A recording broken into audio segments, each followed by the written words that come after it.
Happy tracking everyone. Yan, meron dito 6M70 bubble top na wing van guys. Yan. Tapos meron din doon preacher van na bubble top, 6M70 din yan. Pero dito muna tayo sa mas malapit. Medyo masikip kasi doon. Yan, ready to pull out na to guys, no. Fully recon na siya. Painted chassis, painted na rin yung cabin niya. Upholstery na rin yung loob. Sa mga naghahanap ng mga gustong iuwi agad, muli harap, no. Airbag yung likod. Free off yung kanyang body, maganda. Airbag yung likod guys. Yan. Single differential nga lang pala to. Tapos meron din ditong 6M70 din na ordinary face. Yan, naka fully recon na rin, no? Painted na cabin, painted na rin yung body nya, pinuli recon na rin, no? Pati yung chassis nya guys, yan, repair na. Pero kahit painted siya guys, hindi naman siya ganun, hindi siya kagaya ng ibang painted na hindi naman yung puro kalawang talaga. Ito hindi. Sakto nakabukas pa. Tingnan natin yung ayan yung mileage. Kung nakikita nyo guys. Manual transmission. Ayan. Konting linis na yung loob na to. Ganda na to.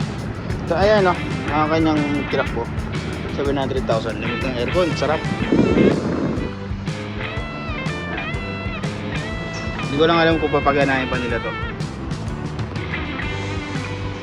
Meron pa din dito puso.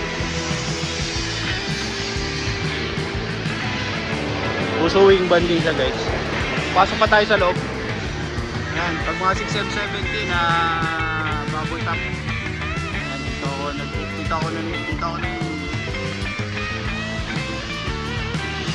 meron din dito 6WF1 terminal guys. Okay to. Inline.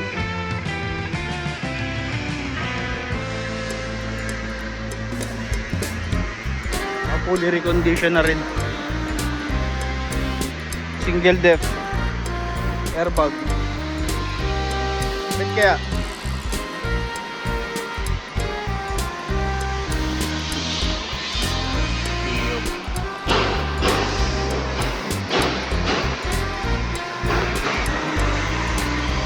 Ayan guys, inikot ko sa inyo.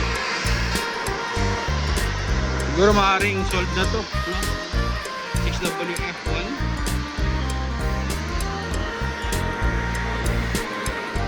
Kung ano to guys, kung original yung dumating na to, inline to. Pero kung locally na binili lang tong green, PRDI to. Pero mukhang original naman, maaaring inline to, pero single differential lang.